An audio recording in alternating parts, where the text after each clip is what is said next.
ከታሪክ ማህደር ታሪክ ትናንትን ይናገራል፣ በዛሬ ክስተት ነገንም ይተነበያል። ከታሪክ ማህደር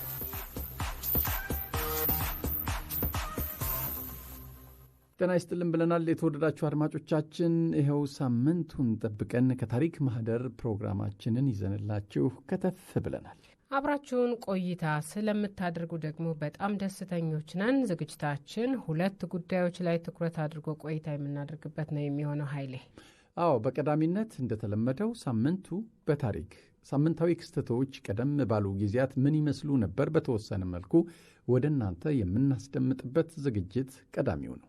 ባለፈው ሳምንት ወደ እናንተ ያደረስነውና በተለይ ኢትዮጵያ በተለያዩ ጊዜያት ባደረገቻቸው ጦርነቶች በተለይ ደግሞ በመቅደላ ጦርነት ወቅት ከኢትዮጵያ የተዘረፉ ቅርሶች ያሉበት ሁኔታ ምን ይመስላል ብለን በክፍል 1 ያስደመጥናችሁን ዝግጅት ዛሬ በክፍል 2 አድርሰናችሁ የምንቋጭ ይሆናል።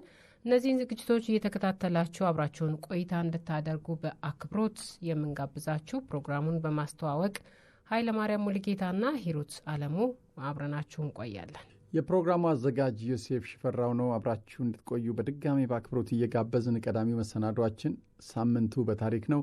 ሳምንታዊ ክስተቶች ቀደም ባሉ ጊዜያት ምን ይመስላሉ፣ መሰረት አለባቸው እንደሚከተለው ታቀርብልናለች። አብረን እንከታተል።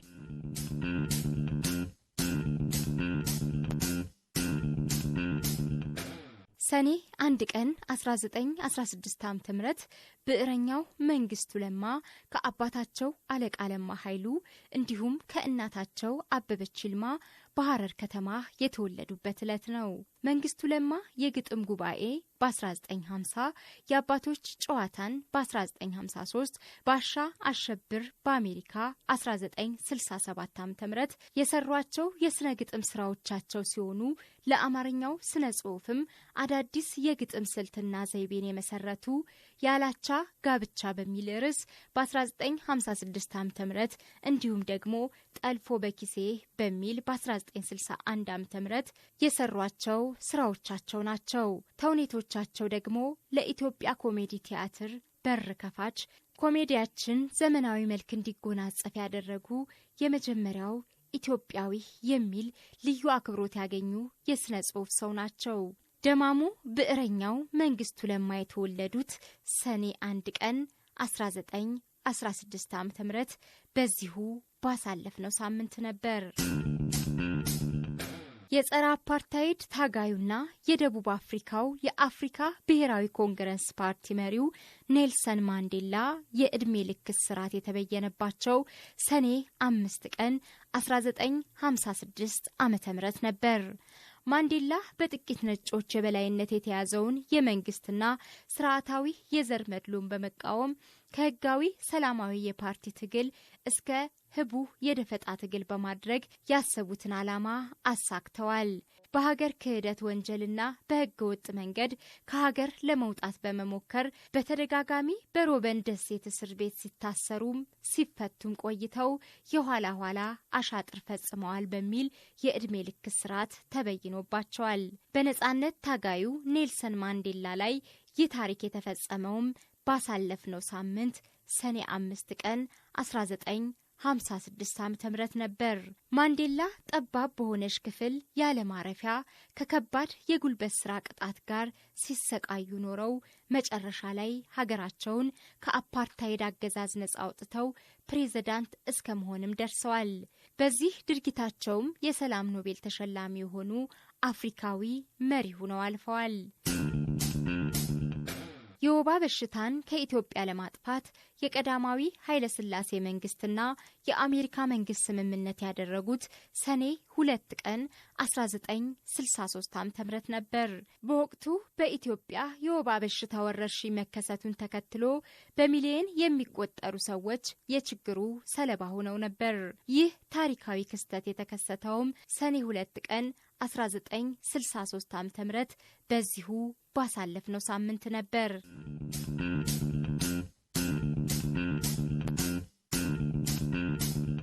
ከሳምንቱን በታሪክ መሰናዷችን ነው የተመለስነው። እንግዲህ ዓለም በተለያዩ ጊዜያት የተለያዩ ታሪካዊ ክስተቶችን ታስተናግዳለችና እነዛን መለስ ብለን የቃኘንበት የሳምንቱን በታሪክ መሰናዷችንን ስላደመጣችሁ እናመሰግናለን። ባለፈው ሳምንት ወደ አድማጮቻችን ያደረስነውና ዛሬ በክፍል 2 የምንቋጨው በተለይ በመቅደላ ጦርነት ወቅት የተዘረፉ የኢትዮጵያ ቅርሶች ያሉበት ሁኔታ ምን ይመስላል የሚለው መሰናዷችን ነው ቀጣይ የሚሆነው። እስቲ ባለፈው ሳምንት ወደ አድማጮቻችን ካደረስነው ለትውስታ የሆናቸው ዘንድ በጥቂቱ አስተምጠናቸው ተመልሰን እንገናኝ። በተለምዶ የመቅደላው ጦርነት ተብሎ የሚጠራው በኢትዮጵያና በእንግሊዝ መካከል የተካሄደ ጦርነት ነው። ኢትዮጵያ ስንጠነክር የሚሰፋ ቀይ ባህርንም እንደ ውቅያኖስንም ድረስ የሚይዝ እንዳከም የሚጠብ አንዴ እየሰፋ አንዴ እየጠበበ እዚህ የደረሰች ሀገር ናት። ደብረ ታቦር ጋፋት ላይ እንግሊዛውያን የሆኑትንም ሌሎችን ነጮችንም ሰብስበው የጦር መሳሪያ ማስመረት ይጀምራሉ።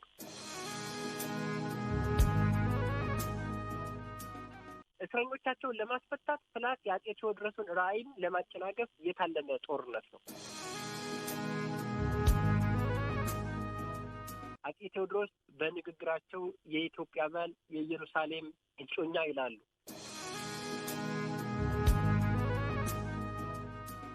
የእንግሊዝ ወታደሮች መጀመሪያውኑ ዝርፊያ ሲጀምሩ የጀመሩት የአጼ ቴዎድሮስ ሲጠቀሙባቸው የነበሩትን መሳሪያዎች ነው።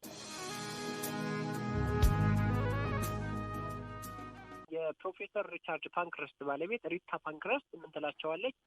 የመቅደላው ላይብራሪ ያስቆጭ የሚያም 2 ቀን ሙሉ የፈጀ ጨረታ የተከናወነበት 2 ቀን። አድማጮቻችን ቀደም ሲል ባለፈው ሳምንት በክፍል 1 በነበረው የመቅደላ ጦርነት ታሪክ ላይ የተዘረፉ ቅርሶች ሁኔታ ላይ ትኩረት በማድረግ ከተደረገው ቆይታ ቀንጨብ በማድረግ አስደምጠናችሁ ተመልሰን ተገናኝተናል። አሁን ደግሞ ቀጣዩንና ሁለተኛውን ክፍል ቆይታውን ወደ እናንተ እናደርሳለን። እንግዲህ በመቅደላ ጦርነት ወቅት አጼ ቴዎድሮስ ከፍተኛውን መስዋዕትነት ከፍለዋል።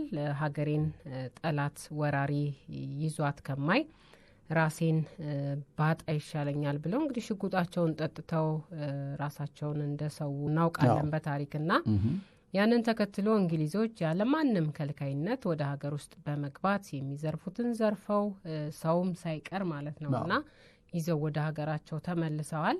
እንግዲህ ይሄ ጦርነት ቅርሶችን ዘርፏል።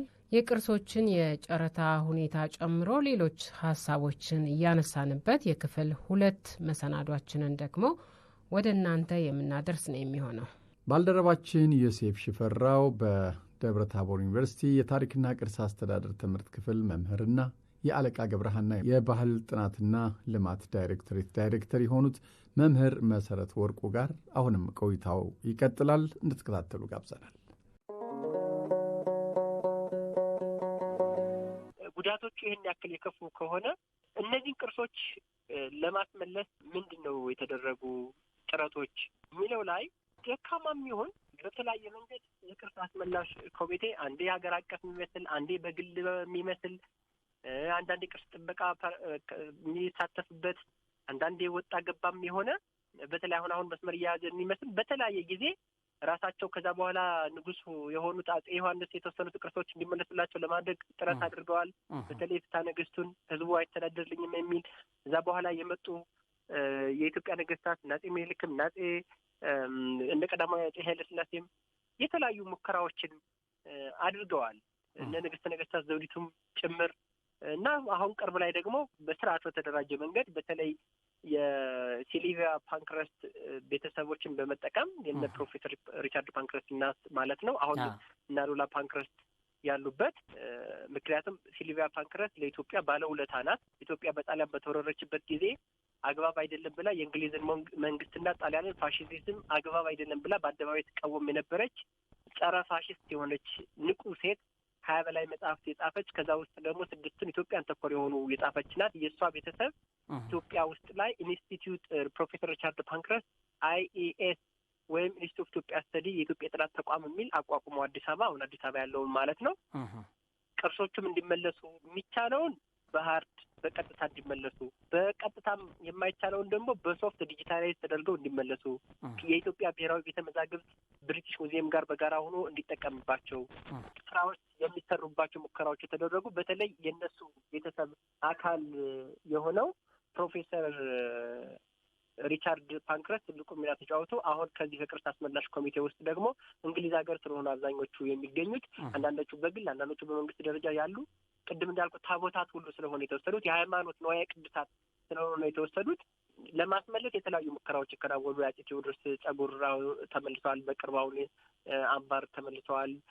ያልተመለሱ አሁን የእቴጌ ጥሩ ወርቅ ውቤ የተጠቀምበት የነበረው አልባስ በጣም የዛን ዘመን በተለይ ጥበብ የሚያሳዩ እነዚህ ሁሉ ያልተመለሱ ናቸው። ግን በቅርብ አሁን የአፄ ቴዎድሮስን ጸጉርን እና አንዳንድ ቅርሶች የመመለስ እና በመንግስትም ደረጃ በግለሰብም ደረጃ ለማስመለስ የተለያዩ ጥረቶች ይደረጋሉ። ግን ሁሉ አቀፍ የሆነ በተለይ የኢትዮጵያ ኦርቶዶክስ ተዋሕዶ ቤተክርስቲያን አብዛኞቹ ቅርሶች የእሷ ስለነበሩ እንደ ሀገርም ቢዘረፉም የኢትዮጵያ ኦርቶዶክስ ተዋሕዶ ቤተክርስቲያን ትልቁን ሚና ልትጫወት የሚገባት በዛ ውስጥ ላይ ታቦታቶቹ መመለስ አለባቸው። የኢትዮጵያ ንዋያተ ቅዱሳት ናቸው። ቅርስ አይደሉም። እነዛ ቅዱሳን ናቸው። እነዛ መመለስ አለባቸው። እንዳይታዩ ተቆልፈው ነው ያሉት በብሪቲሽ ሙዚየም ውስጥ ማለት ነው። አይታዩም፣ ምክንያቱም ንዋያተ ቅዱሳት ስለሆኑ ተዘግቶባቸው ነው ያሉት። ግን መመለስ አለባቸው። ሌላም ቅዱሳን የሆኑ መጽሐፍቶችም ሌሎችም ጭምር በትኩረት ወጣ ገባ ሙከራዎች ቢኖሩም አንዳንዶቹም በዛ ምክንያት በግልም በተጓዳኝም ለሚደረጉ ጥረት ቢመለሱም የኢትዮጵያ ኦርቶዶክስ ተዋሕዶ ቤተክርስቲያን ትልቁ ሚና ልትጫወትበት የሚገባው በተለይ ቅርሶቹ የሄዱባቸው አካባቢዎች ደብረታቦር ዩኒቨርሲቲ፣ ጎንደር ዩኒቨርሲቲ፣ መቅደላ አምባ መቅደላ ዩኒቨርሲቲ እነዚህ በተለይ ዋናውን ትልቁን ሚና እየተጫወቱ አንዱ ስራቸው እነዚህ የአፄ ቴዎድሮስ ማዕከላዊ ኢትዮጵያን በሚያስተዳድሩበት ጊዜ አሻራዎቻቸውን ጥለውባቸው ያለፉ የኢትዮጵያ ንጉሠ ነገሥት ቢሆኑም እነዚህ ዩኒቨርሲቲዎች ደግሞ ከአፄ ቴዎድሮስ በአንድ በሌላም ስለሚያገናኛቸው ሚናቸውን ሊወጡ ይገባል። የእኛም ዩኒቨርሲቲ ጭምር ማለት ነው። አጋጣሚ ሆኖ የኛ ዩኒቨርሲቲ የበጌ ምድር መዛግብት ማዕከል የሚል አቋቁሞ የተወሰኑትን በሶፍት የሚገኙትን መቅደላ ላይ ዝርፊያ ላይ የተዘረፉትን ለመጠቀም የተወሰኑትን ለማምጣት በተፈጠሩ ግንኙነቶች ከኢትዮጵያ ብሔራዊ ቤተ መዛግብትና ቤተ መጻሕፍት አገልግሎት የተወሰኑትን ለማምጣት ችለናል። የተወሰኑትን ግን እዚህ ግባ የሚባሉ አይደለም። በትክክል ቁጥራቸው የሄዱትም ስለማይታወቅ የሚታወቁትን እንኳን የተመዘገቡትን ለማምጣት ሁሉ አቀፍ የተማረው አካል የሚሳተፍበት ሁሉ አቀፍ ሙቭመንት ወይም ይሄ እንቅስቃሴ ያስፈልጋል። ቁጭት ቴዎድሮስ የሁሉም ነው፣ የኢትዮጵያ ነው፣ የኢትዮጵያ ንጉሠ ነገሥት ነው የነበረው። በዛ መንፈስ ሁሉም ተንቀሳቅሰው አፄ ቴዎድሮስ እንደሆነ ለራእዩ ሲል ነው ያለፈው። አፄ ቴዎድሮስ ሞቷል የምንል ከሆነ ራእዮቹ አለመሳካታቸው እንዲሁም ደግሞ በዛን ጊዜ የተዘረፉት ቅርሶች በዛው እንደሄዱ ከቀሩ ያኔ ነው አፄ ቴዎድሮስ ሞቷል የምንለው። እነዛን ካስመለስን ግን አፄ ቴዎድሮስ ሞተ ማለትም አንችልም እና ሙከራዎች አሉ ከዚህ ግባ የማይባሉ ወጣ ገባ የሆኑ ግን እዚህ በላይ መስራት ይገባናል። ቅርሶችም የሀገር ሀብት ናቸው፣ የሀገር ቅርስ ናቸው። የሀገር ሀብት ናቸው። ብሔራዊ ቤተ መዛግብት ቢቀመጡ በብሔራዊ ቤተ መዛግብት ጎብኝ እንግሊዝ አንድ ጎብኝ እንግሊዝ ሀገር የሚሄደውን እዛ ሄዶ ከሚጎበኛቸው ኢትዮጵያ ውስጥ ቢመጡ ጎብኚዎቹ ወደ ኢትዮጵያ ይፈሳሉ ማለት ነው። ስለዚህ ኢትዮጵያን ይጎበኛሉ። አሁን ግን ጎብኚዎቹ ወደ ኢትዮጵያ ከመምጣት ይልቅ ወደ ብሪቲሽ ሙዚየም፣ ፈረንሳይ ውስጥ ወዳሉ ሙዚየሞች፣ ጀርመን ውስጥ ወዳሉ ሙዚየሞች ናቸው እና የሀገር ሀብቶች ናቸው፣ ኩራት ናቸው። በኢትዮጵያ ኦርቶዶክስ ተዋሕዶ ቤተክርስቲያን ደግሞ ንዋየ ቅድሳት ናቸው እና መመለስ አለባቸው አንገብጋቢ ስለሆኑ። የዓለም አቀፍ ሕግም ይፈቅዳል ቅርሶች እንዲመለሱ። የሚገርመው በወረራ ነው የተወሰዱት። ኢትዮጵያ የማንንም ድንበር ጥሳ አይደለም፣ በግፍ ነው የተወሰዱት። ስለዚህ ቅርሶቹ እንዲመለሱ ዓለም አቀፍ ሕግ ይፈቅዳል። ግን ዓለም አቀፍ ሕግ ስለፈቀደ ብቻ ሳይሆን የእኛ ተጽዕኖ ፈጣሪነት ነው። ለምሳሌ ጣሊያን ኢትዮጵያን በወረረች ጊዜ ፀሐይ የምትባለዋን አውሮፕላን ወስዳ ነበረ። ጣሊያን በሁለተኛ ዓለም ጦርነት ከ1928 እስከ 1935 በነበረው ጊዜ ኢትዮጵያ መሮች ጊዜ የይሁዳ አንበሳ ዘ ላየን ኦፍ ጁዳህ የሚለውን ሐውልት ነቅላ ወስዳ ነበር። የአክሱም ሐውልትን ነቅላ ወስዳ ነበረ። ፀሐይ የምትባለው የመጀመሪያዋን አውሮፕላን ወስዳ ነበረ። ከብዙ ዓመታት ከሰባ ከምናምን ዓመታት በኋላ እንደገና ተመልሰው እየተመለሱ ነው። እነዚህም ሀገር እንደ ሀገር ህዝብ እንደ ህዝብ ከጠየቅን ከጣር ዓለም አቀፍ ሙቭመንት እንቅስቃሴ ከፈጠር መመለስ ይችላሉ እንጂ ዓለም አቀፍ ሕግ ይፈቅዳል። ምክንያቱም ሌላ ሀገር ወረን አይደለም የተወሰዱብን። እነሱ ወረውን ነው በጉልበት ነው የወሰዷቸው። ጀስቲስ ነው ፍትህ ነው ቅርሶቹን እና እነሱን ለማስመለስ ዓለም አቀፍ ሕግም ይፈቅዳል። የጎደለን የኛ ጥንካሬ ነው። ተባብረን አንሰራም። ምንም አይመስሉንም። ወጣ ገባ ነው ንግግራችን። አንዳንዴ ከንጉሳዊ ስርዓት ጋር የተገናኙ ይመስለንና ንጉሳዊ ስርዓቱን ስለምንጠላ ብቻ ቅርሶቹንም አሻራቸውንም በዛው የመጥላት ስሜት በአንዳንድ በኩል ይስተዋላሉ። ነገር ግን ለሀገር ክብር፣ ለኢትዮጵያ ክብር፣ ለህዝብ ክብር ሲባሉ ለዘመናት ተጠብቀው የነበሩ ቅርሶች ናቸው የተወሰዱት። ይህንንም አስበውበት ነው የወሰዱትና አስበን ማስመለስ መቻል አለብን። በሙዚየም ባለሙያ ነው፣ የጦር መሪ አይደለም። ይሁንት ነው ወዟት ማለት ነው። ስለዚህ ዩኒቨርሲቲ ውስጥ ያሉ የተማሩት አካል በዩኒቨርሲቲ ውስጥ ያለ ነው ሁላችንም የመቅደላ ቅርሶች አለመመለስ አሳስቦን እንደ ህልውና ጉዳይ ወደ ኢትዮጵያ እንዲመለሱ ማድረግ መቻል አለብን። በተለይ ኤምባሲዎች ጋር መግባባት፣ በእንግሊዝ ውስጥ ያሉ ታላላቅ ሰዎች ጋር ለእንደዚህ አይነት በቅርስ ጉዳይ ላይ የሚሰሩ ተቋማት ጋር አብሮ መስራት፣ እረፍት የለሽ ውይይት ማካሄድ፣ ፋታ መንሳት። ሚዲያዎች ደግሞ በእንግሊዝኛም በአማርኛም በተለያዩ ቋንቋዎች መቅደላ ላይ የተዘረፉት ቅርሶች ምን ያክል እንደሆኑ ተደጋጋሚ መጮህ፣ የውሃ ጠብታ አለት ይበሳል አይደለም የሚባለው። ስለዚህ ተደጋጋሚ እናንተም በዜና መልክ በተለያዩ ጉዳይ ስትጮሁ ትውልዱ እኮ እየረሳቸው ይመጣል። አሁን የሆነ ቅርስ ሲመለስ የሆነ የመቅደላው ጦርነት የሚታሰብበት ቀን ላይ ብቻ አይደለም። በማንኛውም ጊዜ ቅርስ ነው፣ ዋጋ የማይተመንለት ነው፣ ክብር ነው፣ የክብር ጉዳይ ነው። እንዲሁ እንትን አይደለም። የሉዓላዊነት ጉዳይ ስለሆነ ሁል ጊዜም አሁን እንደምትሰሩት አሁን እንደምታደርጉት ከዚህ በላይ መሰራት መቻል አለበት። ሚዲያው መጮህ አለበት። የዩኒቨርሲቲ ባለሙያዎች፣ ቅርስ የሚመለከታቸው የቱሪዝም ባለሙያዎች፣ የታሪክ ባለሙያዎች ሀገሬ ኢትዮጵያ ሀገሩን የምትመለከተው አፍሪካውያን ፍትህ የሚፈልጉ የዓለም ሰዎች ጭምር እንዲሳተፉበት በጮህ ነው። ልክ ነው። ባለቤት ካልጮኸ እንደሚባለው ማለት ነው ጎረቤት አይደርስም። አዎ። ስለዚህ እኛ ባለቤቶች ኢትዮጵያውያን ስንጮህ በሚፈለገው ልክ ቅርሶቻችን መመለስ አለባቸው፣ ነጻነቶቻችን ናቸው፣ ክብሮቻችን ናቸው፣ የሉዓላዊነት ጉዳይ ብለን ተደጋጋሚ ስንጮህ ማንም ይሰማናል፣ መመለስ ይችላሉ። እና እነዚህ ቅርሶች ዓለም አቀፍ ሕግ ስለሚፈቅድ መመለስ መቻል አለባቸው። ለዚህም ተደጋጋሚ ጥረቶችን ልናደርግ ይገባል። የተባበረ ጥረት ነው ማድረግ ያለብን። የተባበረ እንዲሁ በተናጠል እንዲሁ እዚህ ድረስ እዚህ የሚባል ሳይሆን የትኛው ነው የሚያዋጣው በሚል በተጠና መንገድ ፍላጎቱ ያላቸው አሉ። ግን ዝም ብለው እንዲሁ አይሰጡም። ደግሞ ቅርሶቹን ተቀብለን ለመጠበቅም አመች ቦታዎችን ማመቻቸት መቻል አለብን። እነዛ ቅርሶች ውድ ናቸው፣ የተከበሩ ናቸው። ደግሞ መልሰን ልንጠቀማቸው የሚችል ለጥናትና ለምርምር ለማህበረሰብ አገልግሎት ህዝባችን ከችግር ልናላቅቅባቸው ከጉብኝት ቱሪዝም ሀብት ከመሆን ባለፈ እዛ ውስጥ ያሉ የሀገር በቀል እውቀት አለባቸው። አሁን የሀገር በቀል እውቀት እንዳለን በቃል ደረጃ የሀገር በቀል እውቀት አንዱ በግዕዝ ሰነዶች ነው አብዛኛው ተሰንዶ የሚገኘው። እነዛ ውስጥ ጋር ከመቅደላዎቹ ቅርሶች ጋር አብሮ ተዘርፎ ሂደዋል። ስለዚህ ሀገር በቀል እውቀት ብንል ከየት አመተነው ሀገር በቀል እውቀት ነበረ የለም ብለን ልናገናኘው የምንችለው እነዛ ግዕዝ ሰነዶች ውስጥ አለ። ሌላኛው እነዚህን ስናስመልስ እግረ መንገዱን አገር ውስጥ የግዕዝ ቋንቋን ማስፋፋት መቻል አለብን። ምክንያቱም መነበብ አለባቸው፣ ለጥናትና ምርምር መዋል አለባቸው። በግዕዝ አምጥተናቸው ታሸገው ተቀምጠው ብቻ ሳይሆን ቅርስ የተወሰዱት እንደዚህ የማቴሪያል ቁሳቁስ ጌጦች ምናምን ብቻ አይደሉም። አብዛኞቹ መጽሐፍቶች ናቸው። እነሱን አመተን የእርሻ ስነ ስርዓትን የሚያስተምሩን፣ የግብረ ገብነት የሚያስተምሩን፣ ሉዓላዊነት ላይ ያለ የሀገር ክብር ኩራት ያለባቸው ስለሆነ ጎን ለጎን ቅርሶቹ ጋር አብሮ ግዕዝን የግዕዝ ቋንቋን ይዘው ነው የተሰደዱት። ስለዚህ ለግዕዝ ቋንቋ ትንሣኤ አብረው አሁን ካለበት ድክመት ግዕዝ ቋንቋው መልሶ ተጽዕኖ ፈጣሪ የሚሆንበትና ለጥናትና ምርምር እንድንጠቀምበት የሚያደርግ እነዚህን ግዕዝን የሚያበረታቱ ተቋማት የሚከፈቱበት ሙዚየሞች በየቦታው ምክንያቱም መጥተው ደረጃውን በጠበቀ ሙዚየም መጠበቅ መቻል አለባቸው።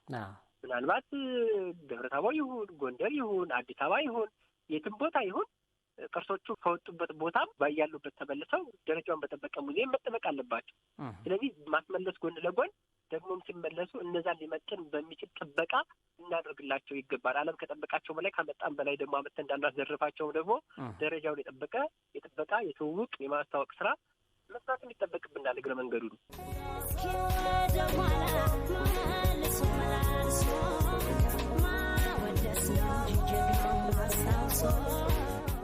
የተዘረፉ ቅርሶችን ከማስመለስ አንጻር ዓለም አቀፍ ሕጉ እንዲሁ አጠቃላይ ምን ይላል? አሁን ቅርስን በተመለከተ በዓለም አቀፍ ደረጃ ዩኔስኮ ነው ያለው።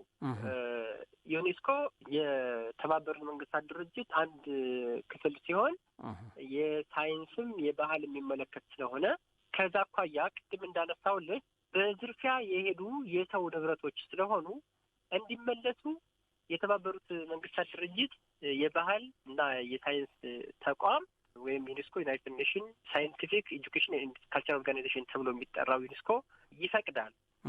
አንዳንዶቹ ወደ ኢትዮጵያ የሚመለሱም ስለሚፈቅዱ ነው። ቅርሶቹ በመንግስት ደረጃ ያሉ አሉ፣ በግለሰቦች ደረጃ ያሉ አሉ። ስለዚህ መጀመሪያ ያሉበትን ሁኔታ በትክክል ማጥናት፣ የትኛው ቅርስ የት ቦታ ነው ያለ፣ የትኛው ቅርስ የት ሀገር ነው ያለ። ለምሳሌ እንግሊዝ ሀገር ያሉ አሉ፣ ፈረንሳይ ያሉ አሉ፣ ጀርመን ያሉ አሉ፣ እንግሊዝ ውስጥ ብዛት ያሉ አሉ። በግለሰብ ደረጃ የዛን ጊዜ የጦር ጄኔራሎችና የጦር መሪዎች ሆነው የዘመቱ አሉ። በእነሱ እጅ ያሉ ቅርሶች አሉ። እነዛን ሁሉ ከለየን በኋላ በግለሰብ ደረጃ ያሉት የረጅም ጊዜ ስለሆነ 160 ዓመት የሆናቸው ስለሆኑ እነዛን ቅርሶች ከግለሰብ ያሉትን እንዴት ማምጣት አለብን? በመንግስት ደረጃ ያሉትን እንዴት ልንመልሳቸው ይቻላል? ከማን ጋር ነው መግባባት ያለብን? ዓለም አቀፉ ቅርስ እንዲመለሱ ይፈቅዳል። የሰው ስለሆኑ ማለት ነው።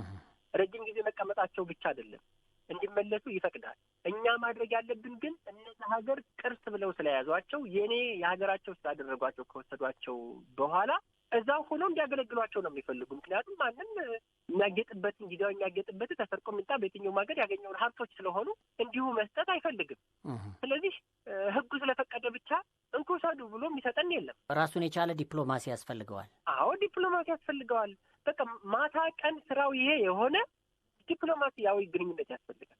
መንግስት ከሆነ እንደ መንግስት ጋር፣ ግለሰቦች ከሆኑ በታዋቂ ሰዎች በኩል ቅርሶቹን መቼ እንደሄዱ ማን እንደወሰዳቸው የሚታወቁ ስለሆነ አብዛኞቹ በትክክል ከፖለቲካ ወገንተኝነት በወጣል የሀገር ወገንተኝነትን በማድረግ የዲፕሎማሲያዊ ተጽዕኖ የቅርስ ጥበቃ የክልል ላይ ያለው ዞን ላይ ያሉ በሀገር አቀፍ ደረጃ ላይ ያሉ ግለሰቦች ይህ ይመለከተናል የምንል ዓለም አቀፍ ሕግ ስለሚፈቅድ እንዲመለሱ ማድረግ መቻል አለብን እና ሕጉ ይፈቅዳል ነው ያልተሳኩት። እኛ በሚፈለገው ልክ ስለማንሰራ ነው። በሚፈለገው ልክ አልሰራንም። የሆነ ጊዜ ጥያቄ እንጠይቅና አይ እንዲህ ያሉን፣ አዎ ሀብቶች አድርገዋቸዋል አነሱ። አዎ ሀብት ስለሆኑ ሀብቱን ከየት የሚምጣ በስርቆትም ይሁን በምን የተገኘውን ሀብት ዝም ብሎ መስጠት አይፈልግም። ስለዚህ ማሳመን ያስፈልጋል፣ ማስረዳት ያስፈልጋል። የልዑል ዓለማየሁን እኮ አጽምም ማስመለስ እንችል ነበር አይደለ? ፕሪንስ ልዑል ዓለማየሁ ቴዎድሮስ በ18 ዓመታቸው የተቀበሩት እዛው እንግሊዝ ሀገር ነው። የዊንድሰር የሚባል የነገስታት ቤተሰብ የሚቀበሩበት ዊንድሰር ካስትል የሚባል እዛ ነው ያሉት። ባለፈው ቢቢሲ አይ ሌሎች ቅርሶችን ስለሚነካ መመለስ የለብንም የሚል ዜና ሲሰራ አይቻለሁ፣ እንትን ሰምቻለሁ፣ በቢቢሲ ማለት ነው ሲተላለፍ የልዑል ዓለማየሁን። ግን የእኛ ጥያቄም በዛ ልክ ጠንካራ ስላልሆነ ነው። እንደዛ ስላሉ ብቻ አይደለም ጥያቄያችን ጠንካራ አይደለም። እዛ በፊት ሌሎቹ መንቀሳቀስ የሚችሉ ቅርሶችን ማስመለስ አለብን። እንዴ እዛ አርክ ኦፍ ኮቪናንት ወይም ይሄ ታቦት እንዴት ወስዶ እዛ ሙዚየም ውስጥ ሲያስቀምጧቸው ቀብረው ያስቀምጧቸውም እንዴት መመለስ የለብን? የአፍሪካ ህብረት የዚህ አካል ማድረግ አለብን። የአፍሪካ ቅርሶች ናቸው። አፍሪካን የተወሰዱት ከአፍሪካ ውስጥ ኢትዮጵያ ናት። ኢትዮጵያ ደግሞ የነጻነት ምልክት ስለሆነች ዓለም አቀፍ ሕግ ስለፈቀደ ሳይሆን ከዛም በላይ እኛ በራሳችን ሕጎችን በራሳችን የዲፕሎማሲያዊ ሁኔታዎች ማስመለስ መቻል አለብን እና የጋራ ጥረት ይፈልጋል። ዩኒቨርሲቲዎች ደግሞ በጥናት 1-2 ቀን ስለተመለሰ ብቻ በደስታ እየዘለሉ ተመለሰ ከማለት ባለፈ በትክክል ማታም ቀንም እኒህ ቅርሶች ሙሉ በሙሉ ወደ ኢትዮጵያ ሊመለሱና የኢትዮጵያ ሀብት ስለሆኑ ኢትዮጵያን በሀብቶቿ እንድትጠቀም ለማድረግ በመደላ ጊዜ የተወሰዱት ብቻ አይደሉም። በጣሊያን ወረራ ወቅት የተወሰዱ አሉ። በግለሰቦች በተለያየ ጊዜ የተዘረፋሉ። አሁን ባለው ጦርነት በአንድም በሌላም እየተዘረፉ ያሉ ቅርሶች አሉ። የዛን ጊዜ ብቻ ሳይሆኑ ስለዚህ ብሔራዊ የመቅደላ ቅርስ አስመላሽ ኮሚቴ ብቻ ሳይሆን የመቅደላ ላይ የነበሩ ትሬዠሪዎች የሚያስመልስ ብቻ ሳይሆን የኢትዮጵያ ቅርስ አስመላሽ ኮሚቴ ጥቅል መኖር አለበት። የመቅደላውን በብቻው በሌላም ጊዜ የተወሰዱ ብዙ ቅርሶች ስላሉን በመላ ዓለም በግለሰቦች መለስ የዛ አስመላሽ ኮሚቴ ኑሮን ማታና ቀን እንደ ህልውና ጉዳይ አድርገናቸው የክብር ጉዳይ ስለሆነ ነው። የትናንቱ ከሌለ ዛሬ የለም። ታሪክ መነሻ ሆኖ ነው የሚያገለግለን። ትንሣኤ ይሆናል። ሬኔሰንስ መፍጠር አለብን። ይሄ ሪቨርስ ኦፍ ሳይንስ እንደሚባለው በጣሊያን ዘመን እንደነበረው ሬኔሰንስ ሲባል የጥንቷን ጣሊያን ሀያሏን ሮምን እንዴት መልሰን እንገንባ ብለው እንደሰሩ ሁሉ እኛም ጠንካራ የነበረች ሀገራችን የቱሪዝም ሀብቷም በቅርሶቿም ሀብት በቁም ጽፈት ሀብቷ፣ በብራና ሀብቷ፣ በወርቅ ያጌጡ የተለያዩ ሀብቶቿ የምትታወቅ የነበረ ሀገራችን መልሰን እንኳን በዛው ልክ መስረት ባንችል የተወሰዱብንን ግን በማስመለስ ሀብታችን ሊመለስ ይገባል። ዝርፊያ ነው። ኦልሬዲ በዝርፊያ ነው የተወሰዱት፣ ዘረፋ ነው። ስለዚህ ይሄ አሶሲዬሽን የሚባል አለ። አሁን የተወሰነ እየሰራ ያለ አሶሲዬሽን ፎር ሪተርን ኦፍ ዚ መቅደላ ኢትዮጵያን ትሬዠሪ የሚባል ከዛ ባለፈ ሌሎች ጊዜም በቅርብ ጊዜም ያሉት እንዳይወሰዱብን አሁንም መስራት ማንቃት እና ዓለም አቀፍ ሕግ ይፈቅዳል። እኛ በቻለው መጠን ተባብረን መስራት ነው ያቃተን። አሁን የአንድ ሰሞን ዜና እናደርገዋለን፣ በሌላ በደራሽ ጉዳይ እንጠመዳለን። አርቀን በዓላማ አንሰራም። ይህ ደግሞ መስዋዕትነት አስከፍሏል። እናንተ የሚዲያ ክፍሎችን ብቅ የምትሉት የሆነ ጉዳይ ምናምን ሲመለከት ብቻ ነው። ከዛ ያለፈ ማታና ቀን ስራዬ ብሎ የታሪክ ማህደር ክፍል የእናንተ ክፍል ስራዬ ብሎ እንደዚህ ቅርሶች ላይ የሚያተኩሩ የተለያዩ ባለሙያዎችን እየጋበዙ ቅርስ አስመላሽ ኮሚቴ ውስጥ ሆነው ሲሰሩ የነበሩትን ሰዎች በመጋበዝ እንዴት አመጣቸዋቸው፣ ቀጣዮቹ እንዴት ልናመጣቸው ይገባል ብሎ ፕራክቲካሊ ተሳትፈው አንድም ሁለትም ቅርስ ያስመጡትን እነሱን በማካተት አሁንም መስራት፣ ጫና መፍጠር፣ እነሱ ቃለ መጠይቅ ማድረግ፣ ህዝቡ እንዲያውቃቸው ማድረግ፣ በፎቶ ተደጋጋሚ እንዲታወቁ ተደርገው ሌሎች ብዙ ቅርሶች አሉ ብለን ልናስመልሳቸው ይገባል ብለን መስራት። የኢትዮጵያ ታሪክ ሲነሳ በጣም ነው የምናመሰግነው። እንግዲህ ቀደም ሲል በተለይም ደግሞ የተዘረፉ ቅርሶችን ከማስመለስ አንጻር የዓለም አቀፍ ሕጉ ምን ይላል፣ እኛስ ምን መስራት አለብን፣ ከእያንዳንዱ ማህበረሰብ ምን ይጠበቃል የሚለውን ነበር እንግዲህ በደንብ አድርገው እየነገሩን የነበረው። እነዚህ ሀብቶች እንግዲህ የሀገር ሀብት ናቸው። የመቅደላ አካባቢ ቅርሶች ሳይሆኑ የሀገር ቅርሶች ናቸውና እነዚህንን ከማስመለስ ጋር ተያይዞ ጠንክረን ልንሰራ ይገባል እያሉን ነበር። በተለምዶ የመቅደላው ጦርነትና መቅደላ የተወሰዱ ቅርሶች ይባሉ እንጂ እዛ መቅደላ አካባቢ ላይ የመነጩ ቅርሶች አይደሉም። ምክንያቱም ከአጼ ቴዎድሮስ ከተወሰዱት ከጎንደር ደብረታቦር፣ በተለይ ደብረታቦር ላይ አከማችተዋቸው ከኖሩ በኋላ ወደ መቅደላ ሲንቀሳቀሱ ናቸው። የሀገር ሀብቶች ናቸው። በዋናነት ከጎንደርና ከደብረታቦር የተሰበሰቡ ቅርሶች ናቸው። መቅደላ ላይ ከደብረታቦር የነበረውን ቤተ መጻሕፍት ወደ መቅደላ ሲወስዱት እዛ ላይ ነው እና አንዳንዴ የመቅደላ አካባቢ ንብረት ብቻ አይደሉም፣ የመላ ኢትዮጵያውያን ሀብቶች ናቸው እንደ ሀገር። ምክንያቱም የነገስታት ሀብቶች የሀገር ስለሆኑ ለየት አድርገን አካባቢው ላይ ስለተነሱ የአካባቢ ሀብቶች ልንላቸው እንችላለን እና መላ ኢትዮጵያውያን ሀገሩን የሚወድ በሀገሩ የሚኮራ ክብር የሚሰማው ያደለው ከሌላ እንዴት ነው አግኝቼ የማተርፈው እንደማደርገው ብሎ ይላል። ሌላ ሀገር አለመው ቅርሱን ሲወስድበት ቆሞ ከማየት ባለፈ አዲስ የተወሰዱብን ያሉ ስላሉ እነሱን ማስጠበቅ መቻል አለብን። በተለይ ለቅርሶች ዘረፋ፣ ለቅርሶች ውድመት ጦርነት ነው ትልቁን ቦታ የሚይዘውና የተለያየ ጦርነት በሚከሰቱ ወቅት አንዱ ጥበቃ ሊደረግላቸው የሚገባና ትኩረት ልንሰጣቸው የሚገባ እንደ ሰው ነፍስ እንደ ሰው ሕይወት አይተኬ የሆኑት ቅርሶቻችን ናቸው። የሰው ሕይወት አንዴ ካለፈ አለፈ ነው፣ አይተኬ ነው። ቅርስም እንደዚሁ አንዴ ካለፈ አስመስለን የሆነ ነገር ልናደርግ እንችላለን፣ ግን በምንም እንደዛ ሊተካ ስለማይችል አይተኬ የሆኑት ቅርሶቻችን ናቸውና በተለያየ ጊዜ ወደንም ሳንወድ በሚከሰቱ ጦርነቶች ወቅት ቅርሶቻችን መጠበቅ፣ በተለይ ቅርሶች የሚገኙባቸው አሁንም ቢሆን የዚያን ጊዜ የተወሰዱትን ከማስመለስም ባለፈ ጎን ለጎን በሀገራችን ውስጥ በተለያዩ አካባቢዎች የሚከናወኑ ጦርነቶች ቅርሶች ያሉባቸው አካባቢዎች፣ አብያተ ክርስቲያናት፣ ገዳማት፣ መስጊዶች አሁንም ቢሆን ያሉት ቅርሶቻቸውን መጠበቅ፣ ሙዚየም ሰርቶ በዛ እንዲጠበቁ ማድረግ፣ ሁሉም ሕዝብ እንዲያውቀው ስለ ቅርሶቹ ጥቅም አስፈላጊነት እንዲያውቅ ማድረግ፣ እንዲረዳው ማድረግ፣ እንዲሁም የመቅደላ ወቅት ላይ የተወሰዱት ቅርሶችን ብቻ ሳይሆን በተለያየ የተወሰዱት ቅርሶችም እንዲመለሱ መስራት፣ ማስተዋወቅ፣ መጮህ። የምንጮኸው ደግሞ ለራሳችን ስንል ነው፣ ለማንም አይደለም። አንድ ሰው የሚጮኸው ለራሱ ሲል ነው። እንደ አንድ ምሳሌ ተናግሬ ማለፍ እፈልጋለሁ። ቅርስ የሚዛ የምንጮኸው ቅርሶች ይመለስ የምንለው ይጠበቁ የምንለው ለራሳችን ነው። ሁለት ነጭና ጥቁር የነበሩ ውሻዎች ነበሩ ይባላል አንድ ሰው ጋር የነበሩት እና ሁሌ እንጮሃለን። ምን ጌታውም ፍርፋሪ ነው የሚጥልልን የተወሰነ እንዲህ ከማድረግ ባለፈ ምን ያደርግልናል? ስለዚህ እንደውም በዚህ በኋላ አንጮህም አሉ ይባላል እና ሌባ መጣና በጨለማ ነው፣ የተወሰነ ጨረቃ ነው ያለው፣ ጥቁርና ነጭ ናቸው ውሾቹ። ነጩን ውሻ በግ ይመስለውና አይ ከባለቤቱ ተቋርጦ የቀረ በግ ነው እንጂ ምክንያቱም ውሻማ ቢሆን ይጮህ ነበር ብሎ ያንን ውሻ ያነሳዋል። በትከሻው ሸከመውና ይዞት ይሄዳል። ያ ውሻም አልጮኸም ስላለ ዝም ብሏል እና ወስዶ እዛ ባለቤቱ በግ መስሎት ለባለቤቱ ይኸው ምን የመሰለ በግ ይዤልሽ መጣሁ ብሎ እንዲህ ያደርግ ሲያየው አብርቶ ውሻ ነው። እንዴ ከመቼ ወዲህ ነው ውሻ ዝም ብሎ የሚያውቀው? የሌላ ሰው እንዲተሸክሞት ምን ብሎ ሲሄድና በዱላ ሲነርተው ከዛ ከሰርቆት ከሄደው ቤት የሮጠ እየጮኸ ባለቤቱ ገድ ድረስ ይደርሳል። ያ ጥቁር ውሻም የጓደኛው ነጭ ውሻ ሲወሰድ ዝም ብሏል። ለምን እንጮሃለን ብለው ስለነበረ ዝም ብሎ ያስወሰደው። በኋላ ምን ነው ያለቀስክ መጣህ ሳይላል ውሻውን ነጭ ውሻ ጥቁር ውሻ አይ ለካታውን የምንጮኸው ለጌቶቻችን ነበር የምንጮህ የሚመስለን። ዝም በማለታችን አንገቴን ከቢላዋ ስላገኘው እንደ በግ ልታረድ ሸላቾቼ ስላገኘው። ስለዚህ ስለ ቅርሶቻችን፣ ስለ ሀብቶቻችን፣ ስለ ሁሉ ነገር የምንጮኸው ቅርሱ ለሆነ አካል የሆነ ነው እንትና እንደሚወክል የቴዎድሮስን ነው ወይም እንትናን ነው በሚል አይደል። የሀገራችን ሀብት ነው። ለራሳችን ነው የምንጮኸው። ለራሳችን ስንል መሆኑን አውቀን የራስ ኩራት ነን እኛ ኢትዮጵያውያን ነን። ስለዚህ ኢትዮጵያ ሀብት ነው መመለስ አለበት። አፍሪካውያን ነን፣ የአፍሪካ ሀብት ነው።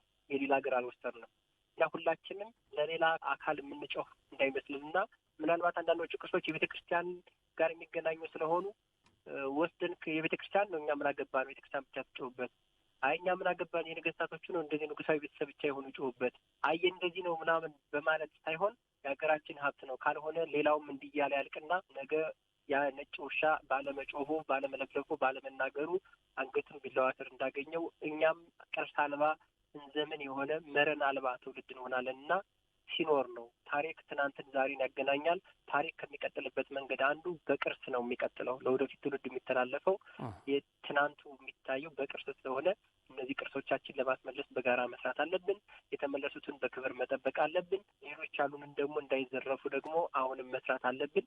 ለተወሰዱት ስንጮህ ላሉትን ደግሞ እንዳናጣ ተባብረን መስራት አለብን። ስለዚህ ሁላችንም በጋራ እንስራ። ስለነበረን ጊዜ ሁሉ አመሰግናለሁ። አድማጮቻችንም እናንተንም ክብረት ይስጥልን። አቶ መሰረት ወርቁ እንግዲህ ከደብረ ታቦር ዩኒቨርሲቲ የታሪክና የቅርስ አስተዳደር መምህርና የአለቃ ገብረሃና ባህል ጥናት ዳይሬክቶሬት ዳይሬክተር በነበረን ቆይታ ከመቅደላ ጦርነት ተነስተን በመቅደላው ጦርነት ወቅት ደግሞ የተዘረፉ ቅርሶችን፣ ሀብቶቻችን እያነሳን ቆይታ አድርገናል። ለትውልድ ታሪክን ከማስተላለፍ ጋር ተያይዞ ትልቅ አስተዋጽኦ አድርገውልናልና ከልብ እናመሰግናለን። እኔም አመሰግናለሁ። እግዚአብሔር ይስጥልኝ። ደህና ሁንልኝ ወንድም አለ። እሺ፣ አመሰግናለሁ።